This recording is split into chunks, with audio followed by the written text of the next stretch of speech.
নমস্কাৰ, মই শ্ৰী কনকলতা বৰুৱা দাস। মই আজি অসমীয়া ব্যাকৰণৰ সন্ধি সম্পৰ্কে আলোচনা কৰিম। ছাত্ৰ ছাত্ৰীসকল, তোমালোকে ভিডিঅ'টো চাবা আৰু ভাল লাগিলে শ্বেয়াৰ কৰিবা, লগতে মোৰ চেনেলটো ছাবস্ক্ৰাইব কৰিবা, তেতিয়া মই আকৌ নতুন নতুন বিষয় লৈ তোমালোকৰ মাজলৈ আহিব পাৰিম। এতিয়া আহা আমি আৰম্ভ কৰোঁ। সন্ধি। সন্ধি শব্দটোৰ আভিধানিক অৰ্থ হৈছে যোৰা বা মিল। এতিয়া ব্যাকৰণত সন্ধিৰ সংজ্ঞাটো হৈছে ওচৰা ওচৰিকৈ থকা দুটা শব্দৰ প্ৰথমটোৰ শেষ বৰ্ণ আৰু দ্বিতীয়টোৰ প্ৰথম বৰ্ণৰ মিলন ঘটাকে সন্ধি বোলে।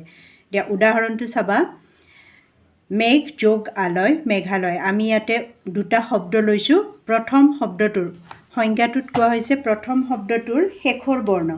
এতিয়া প্ৰথম শব্দটো হৈছে মেঘ, ইয়াৰে শেষৰ বৰ্ণ হৈছে খ, আৰু দ্বিতীয় শব্দটোৰ প্ৰথম বৰ্ণ হৈছে আ। ইয়াতে খৰ লগত আ কিন্তু সংযুক্ত নহয়। খ বুলি কওঁতে যিটো এটা অ আহে, সেই অটোহে আমাৰ আৰ লগত সংযুক্ত হ'ব। হৈ এই দুইটা শব্দ যোৰা বা মিলন ঘটি কি হ'ব? মেঘালয়। মেঘ যোগ আলয় মেঘালয়। ইয়াৰে অ আৰু ইয়াৰে আ লগ লাগি আকাৰ হ'ব, আৰু সেই আকাৰ বা আটো প্ৰথম শব্দত লগ লাগে। হৈছে। এতিয়া আহোঁ আমি সন্ধিৰ প্ৰয়োজনীয়তালৈ। ভাষাত সন্ধিৰ প্ৰয়োজনীয়তানো কি? ভাষাত সন্ধিৰ প্ৰয়োগে ভাষা শুনিবলৈ শুৱলা কৰে, শ্ৰুতিমধুৰ কৰে। এতিয়া চাবা, দুটা বাক্য তোমালোকে শুনিবা। আমি বিনা পানীৰ চৰণত পুষ্প অঞ্জলি প্ৰদান কৰোঁ আৰু পৰ অধীন জাতিৰ সন্মান নাই। এতিয়া এই দুটা বাক্যকে যদি আমি এনেদৰে কওঁ, আমি বিনা পানীৰ চৰণত পুষ্পাঞ্জলি প্ৰদান কৰোঁ আৰু পৰ অধীন জাতিৰ ঠাইত পৰাধীন জাতিৰ সন্মান নাই, এনেদৰে ক'লে বাক্য দুটা বেছি শুৱলা লাগে। প্ৰথম বাক্য দুটা শুনিবলৈ আমাৰ অলপ খহটা লাগিছিল, কিন্তু পিছৰ বাক্য দুটা পুষ্প অঞ্জলিৰ ঠাইত পুষ্পাঞ্জলি আৰু পৰ অধীন ঠাইত পৰাধীন এনেদৰে কোৱাৰ ফলত বাক্য দুটা শুনিবলৈ শুৱলা হৈছে। হৈছে সন্ধিৰ প্ৰয়োজনীয়তা। গতিকে বাক্যত যিটো আমি সন্ধি প্ৰয়োগ কৰোঁ, এইটো ভাষাৰ ক্ষেত্ৰত সন্ধিৰ প্ৰয়োজনীয়তাক আমি অস্বীকাৰ কৰিব নোৱাৰোঁ। এতিয়া আহোঁ আমি সন্ধিৰ প্ৰকাৰলৈ। সন্ধি তিনি প্ৰকাৰৰ: স্বৰসন্ধি, ব্যঞ্জন সন্ধি আৰু বিসৰ্গ সন্ধি। স্বৰসন্ধি কি? স্বৰবৰ্ণৰ লগত স্বৰবৰ্ণৰ যি সন্ধি হয়, অৰ্থাৎ মিলন হয়, স্বৰবৰ্ণৰ লগত স্বৰবৰ্ণৰ যি সন্ধি বা মিলন হয়, তাক স্বৰসন্ধি বোলে। এতিয়া স্বৰসন্ধিৰ কেইটামান নিয়ম আছে। এই নিয়মসমূহ আমি ভালদৰে চাব লাগিব, মনত ৰাখিব লাগিব। তেতিয়া আমি এই স্বৰসন্ধি সম্পৰ্কে যিকোনো কুৱেশ্যন আহিলে আমি কৰিব পাৰিম। চাবা, 1 নম্বৰ স্বৰসন্ধিৰ নিয়ম: অ যোগ অ আ হ'ব, অ যোগ আ হ'ব, আ যোগ আ হ'ব, আ যোগ আ হ'ব। অৰ্থাৎ অ আৰ লগত আমি অ আ সংযুক্ত কৰিলে, যোগ কৰিলে কি হ'ব? অটো লোপ পাই আটো থাকিব, আ হ'ব। এই আটো আকৌ প্ৰথম শব্দটোত লগ লাগি যায়। চাবা, দেৱ যোগ অসুৰ দেৱাসুৰ।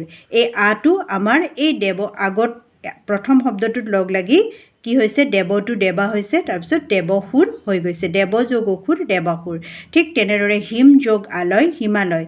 ইয়াৰে অ আৰু ইয়াৰে আ লগ লাগি আ হৈছে, আৰু ইয়াতে সেই আটো প্ৰথম শব্দটোত লগ লাগিছে। ঠিক তেনেদৰে বিদ্যা যোগ আলয় বিদ্যালয়। আ আৰু আ লগ লাগি আ হৈছে, ইয়াতে আহি ইয়াত আছে, আৰু আকৌ ইয়াতেই লগ লাগি আমাৰ কি হৈছে? আ হৈছে বিদ্যালয়। সীমা যোগ অন্ত। ইয়াতে আ আৰু অ লগ লাগি আ হৈছে সীমান্ত। হৈছে। এইবাৰ 2 নম্বৰলৈ আহা।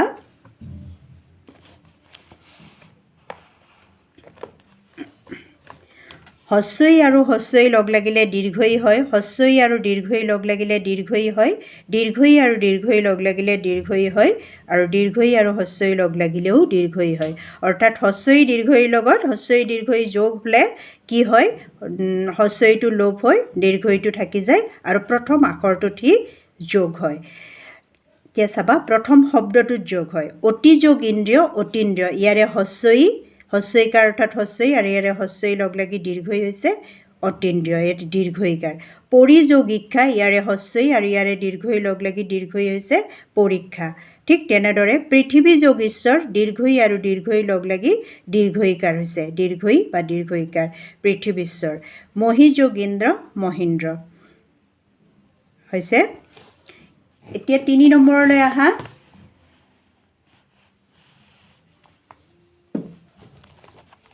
3 নম্বৰলৈ আহা 3 নম্বৰটো চাবা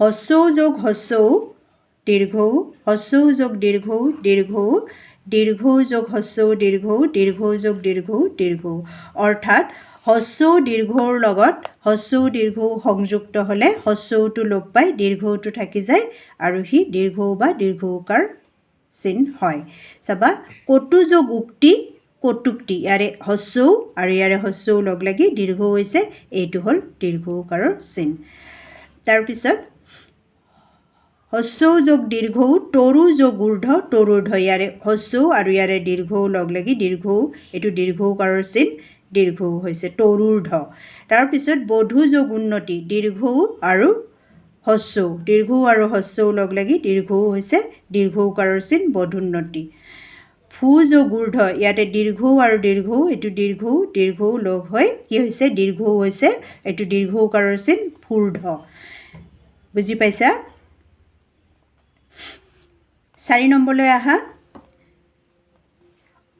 অ আৰ লগত হস্যই দীৰ্ঘই সংযুক্ত হ'লে এ হয় অ আৰু আৰ লগত অ যোগ হস্যই অ যোগ দীৰ্ঘই আ যোগ হস্যই আ যোগ দীৰ্ঘই ইয়াতে এ হ'ব এ অৰ্থাৎ একাৰ ইয়াতে আৰু এটা কথা কৈ থওঁ মই স্বৰধ্বনিবিলাক যেতিয়া আন বৰ্ণৰ লগত সংযুক্ত হয় তেতিয়া সিহঁতৰ ৰূপ সলনি হয় হস্যই দীৰ্ঘই ঠাইত অৰ ঠাইত অকাৰৰ কোনো চিন নাই আৰ ঠাইত আকাৰ হস্যই ঠাইত হস্যইকাৰ দীৰ্ঘই ঠাইত দীৰ্ঘইকাৰ এনেকুৱা ৰূপ সলনি হয় এনেদৰে ৰূপ সলনি হয় ইহঁতৰ এতিয়া চাবা ইয়াতে কি হৈছে নৰ যোগ ইন্দ্ৰ এই অ আৰু হস্যই যোগ হৈ একাৰ হৈছে এ অৰ্থাৎ একাৰ নৰেন্দ্ৰ পৰম যোগ ঈশ্বৰ ইয়াৰে অ আৰু ইয়াৰে দীৰ্ঘই একাৰ হৈছে একাৰ এ অৰ্থাৎ একাৰ হৈছে পৰমেশ্বৰ ঠিক তেনেদৰে মহাযোগ ইন্দ্ৰ আ আৰু ই লগ লাগি হৈছে একাৰ মহেন্দ্ৰ তাৰকা যোগ ঈশ্বৰী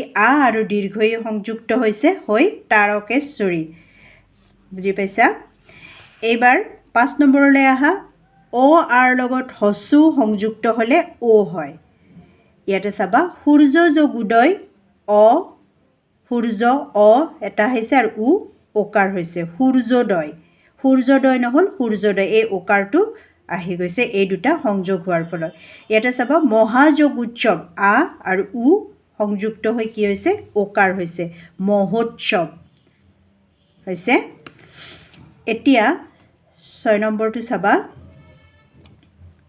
অ সবৰ্ণৰ পাছত ৰি থাকিলে দুয়ো মিলি অৰ হয় তাৰ আগৰ আখৰত যোগ হয় আৰু ৰেফ হৈ পাছৰ আখৰৰ শিৰলৈ যায় এতিয়া ইয়াতে আৰু এটা কথা ক'ব লগা আছে অসবৰ্ণ মানে কি সংস্কৃতত স্বৰৰ 3যোৰ সবৰ্ণ আছে এযোৰ হ'ল অ আ দ্বিতীয়যোৰ হ'ল হস্যই দীৰ্ঘই আৰু তৃতীয়যোৰ হ'ল হস্যৌ দীৰ্ঘৌ এতিয়া অসবৰ্ণ মানে অ আৰ পিছত ৰি যোগ হ'লে সেইটো অৰলৈ পৰিৱৰ্তন হয় আৰু অটো আগৰ আখৰত যোগ হয় আগৰ শব্দটোত যোগ হয় আৰু পিছৰ আখৰৰ শিৰলৈ একদম পিছৰ আখৰটোলৈ ৰটো ৰেফ হৈ যায় উদাহৰণটো চালে বুজি পাবা দেৱ যোগ ঋষি ইয়াৰে অ আৰু ইয়াৰে ৰি যোগ হোৱাৰ ফলত কি হ'ল অৰ হৈ গ'ল আৰু অটো এইটো আখৰলৈ আহিল ইয়াৰে প্ৰথম শব্দটোৰ ইয়াৰে আখৰলৈ আহিল দেৱ আৰু এই ৰেফটো ইয়াৰে শিৰলৈ আহিল মানে মূৰলৈ আহিল শেষৰ আখৰৰ ৰেফ হ'ল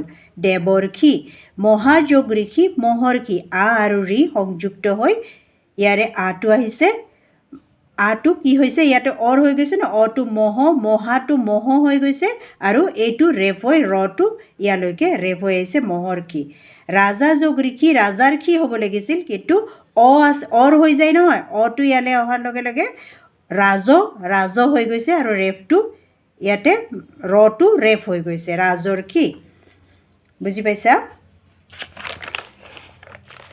হৈছে এবাৰ 7 নম্বৰলৈ আহা 7 নম্বৰটো চাবা ভালদৰে চাবা কিন্তু দুই পদৰ তৃতীয় তৎপুৰুষ সমাস হ'লে ৰি আৰু অ সবৰ্ণৰ আখৰ দুয়ো মিলি আৰ হয় ইয়াতে অৰ হৈছিল 6 নম্বৰত অৰ হৈছিল আৰু ইয়াতে আৰ হয় কিয় আৰ হয় তৃতীয় তৎপুৰুষ দুই পদৰ তৃতীয় তৎপুৰুষ তৃতীয় তৎপুৰুষ সমাস কি সমাস হ'ল সমাসতো দুই বা ততোধিক পদ লগ লাগি এক পদ হয় এক হৈ যায় মিলি এটা পদ বা এটা শব্দ হয় এতিয়া তৃতীয় তৎপুৰুষ সমাস মানে কি তৃতীয় বিভক্তি মানে তৃতীয় শব্দ বিভক্তিৰ চিনবিলাক লোপ হয় যি সমাস হয় তাক তৃতীয় তৎপুৰুষ সমাস বোলে এতিয়া চাবা তৃতীয় তৎপুৰুষ সমাস ৰি আৰু অ সবৰ্ণৰ আখৰ দুইটা মিলি আৰ হৈ যায় তাৰমানে তৃতীয় তৎপুৰুষ সমাসৰ চিনটো আমি জানিব লাগিব তৃতীয় বিভক্তিৰ চিনটো আমাক ইয়াতে লাগিব কি আছিল তৃতীয় বিভক্তিৰ চিন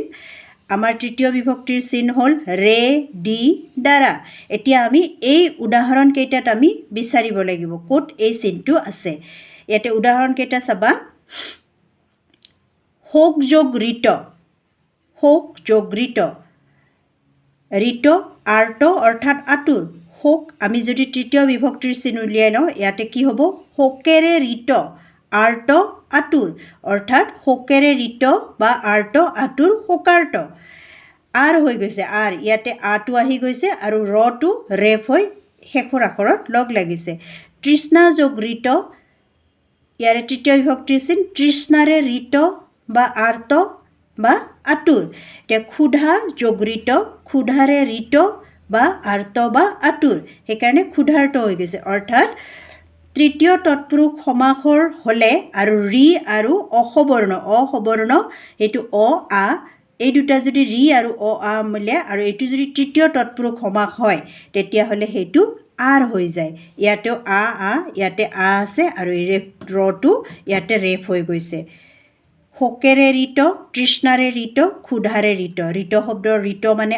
আৰ্ত মানে আতুৰ শোকেৰে ঋত শোকাৰ্ত তৃষ্ণাৰে ঋত তৃষ্ণাৰ্ত ক্ষুধাৰে ঋত ক্ষুধাৰ্ত বুজি পাইছা আজিলৈ এইখিনি ধন্যবাদ